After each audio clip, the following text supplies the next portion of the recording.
basically get your original level 1 question back. So you have your level 1 question, pass the whole, no, just pass the whole thing. Pass the whole thing.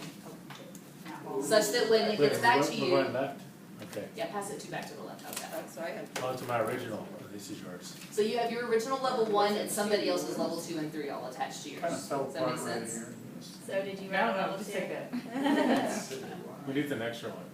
We need an extra narrative. It's okay, whatever you got in your hands at this moment, that's all cool. I just want you to quickly read off the level 3s that y'all came up with. There we go. Okay. This makes sense. So this one, so level 3, provide an argument for how or if Cinderella's duties contributed to improving the world. Very nice. Okay, so mine was, once she marries the prince, how do you think that Cinderella will treat her staff and law? Oh, very nice. Describes, oh, I'm sorry. Describes Cinderella's emotions during her task that were passed down from her step family. What name do these tasks lead to?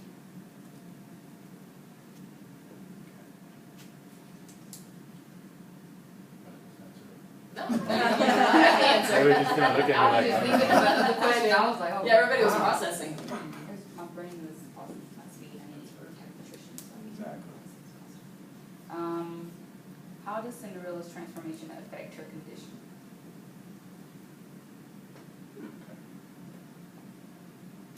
And mine is, what do the stepsisters believe Cinderella will possess if she is free from serving them?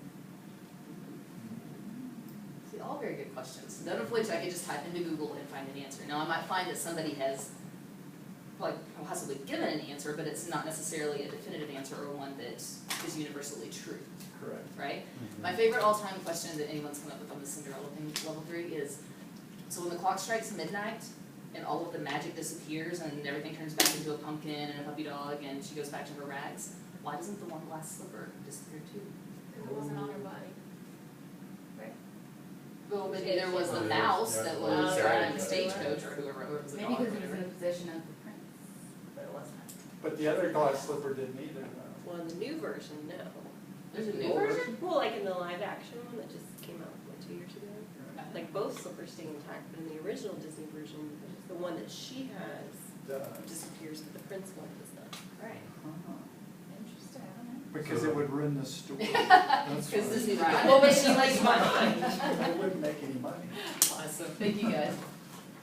So that's Costa's levels of thinking, Costa's levels of questions.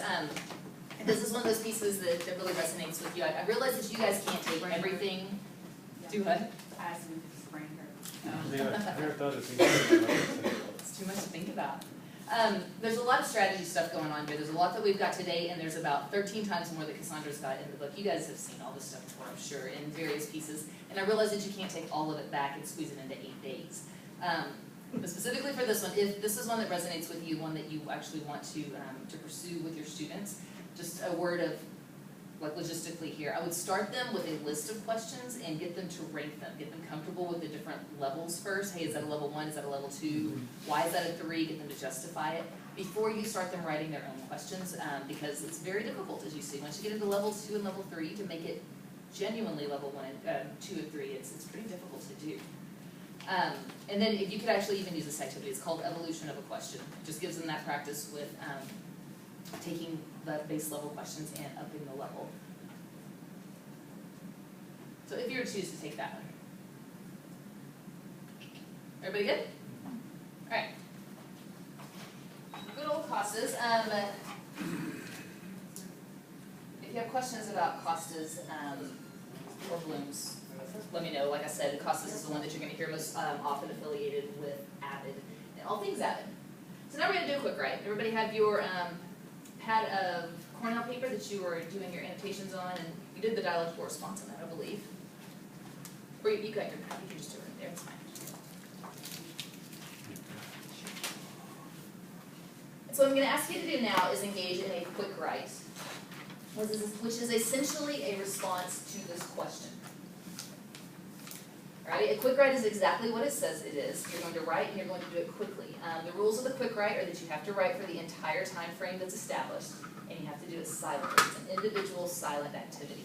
alrighty? Silent piece is simply so that everybody in the room their brains can continue to engage and respond, without getting distracted is all. Alright, so I'm gonna give you, 90 seconds, I'll give you 2 minutes to respond to this. All students should be required to take physical education throughout high school and college. So as you respond to this, I'm gonna ask you to make a decision. Do you agree or do you disagree? And make sure you give me at least 3 reasons why you agree or disagree in your quick write. Any questions? We're already right. Love it.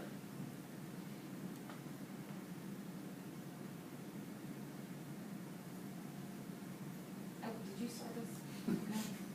Yeah, I did. I just hit start. Oh, okay. They're just overachievers over here. She used short ones.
Okay, there's the timer. So pencils down, pens, Aw, man. highlighters. This was a good paper too.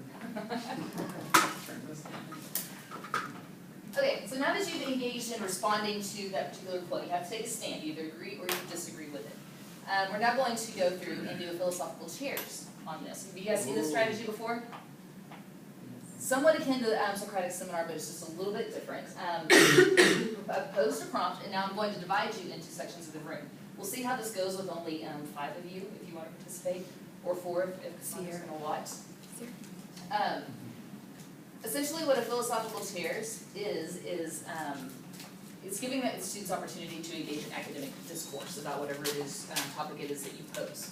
So in this particular case, it's about this particular requirement that perhaps the university is going to impose, or whatever it happens to be. So you're going to choose a side. If you agree, you're going to come to this side of the room. If you disagree, you're going to come to this side of the room. Alrighty? My avid brain is the talking stick. So if you're holding the talking stick, then you get to tell everybody else what you think and why you think you're right. I think this, and this is why I think it. When you do this, when you've got the brain, you tell us that you either agree or disagree, and then support that with one of your reasons. Not all of them, just one of your reasons. Alrighty? Then you're going to toss the brain to somebody else on the opposing side, and they are going to say, first, they're going to paraphrase what the last person said. So you said that you agreed or disagreed because blah, blah, blah. Well, and this is why. Does that make sense? Then you toss the brain back to the other person, to somebody else. They're going to paraphrase what the last person said and then tell what they think, back and forth. So it's just it's a protocol for academic discourse. Make sense? Alrighty? We do have some rules of engagement which don't necessarily apply to advanced learners, especially a small group of you, but kind of handy to have for students. This is included in your packet if you want a copy of this. Understanding the central statement is key. That's what you guys did in the beginning here with the Quickwrite. It had a framework to focus you in on what it was we were going to talk about. I made you engage and chew on that topic for just a little bit before we get up to actually talk about it, so you have a frame of reference before we start the activity. If we were talking students and if it was a difficult topic, you might give them the opportunity to do Quickwrite, but then once you get into your groups, I would recommend giving them 2 or 3 minutes to get with a partner and share what they thought, because some students maybe aren't able to take a stand, or perhaps they're not really sure what they think, or maybe they're just not clear yet. So to be able to partner up and discuss thoughts back and forth, to make sure that everybody has a place to begin. Does that make sense? So that's a key piece. Take a stand. You've got to choose yes or no. Now that's not set in stone. You're going to sometimes have students that will be like, I really don't know. I'm seriously undecided. So create a third group right in the middle and say, okay, this is my undecided group. But I don't let them stay undecided forever. Once you've gone through a round or 2 of back and forth, everybody in the middle has to choose, forced choice. Now that you've heard some arguments, make a choice. You got to move, now you got to talk. Form 2 lines, it could also be 3 lines, it could also be 4 corners. This is very flexible. The small group discussing ideas was what I was referring to make sure you understood the central statement. One person speaks at a time, so the manners, that's what I'm looking for, the manners that we establish here are important to make sure that this flows. Summarizing the speakers, previous speaker, 3 before me is when you have a large group, especially with students. Sometimes you ever have those students that like to dominate the conversation. This is just a protocol to help with that. 3 other people have got to speak before you get to talk again. That piece. Address the idea, not the person. This is the cool part. If your opinion is swayed, if somebody across the room says something, you're like, oh, I never thought about that before. You're right, I think I agree with you. You can change positions and go to the other side. So that's the cool piece. Conclude your remarks and then debriefing. Anybody have questions on how this rolls? Now we'll see how it actually works with 5 of you. So if you agree, you're going to head over here. If you disagree, you're going to come here. Agrees on this. Agree over here. I don't think anybody, Do what? What if we all agree? I can just pretend to disagree. Yes, let's disagree together. I'll you be want to able play to devil's disagree. advocate Yeah, I'll too? play on I'm disagree. even trying to think of something like, I've got one. It's really hard to play devil's advocate. Yeah. All right. Well, you know what? Let's let them start. Okay. So obviously I agree that physical education should be required in high school and college. I think it's important to encourage students to continue healthy lifestyle habits. That's something I wish I had been encouraged to do through college. And that's more likely to remain a healthy habit that they keep if they're encouraged to.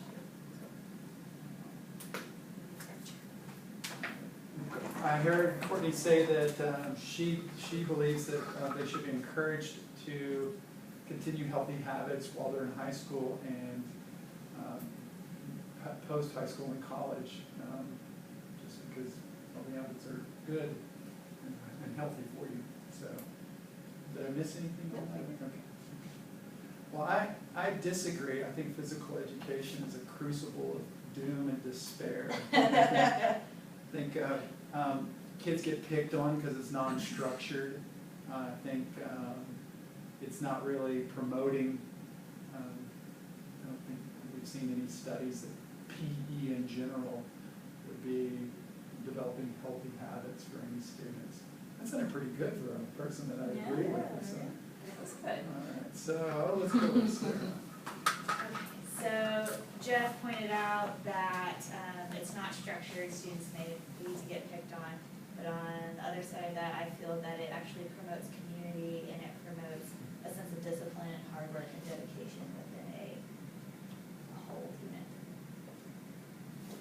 You don't have the scars I do.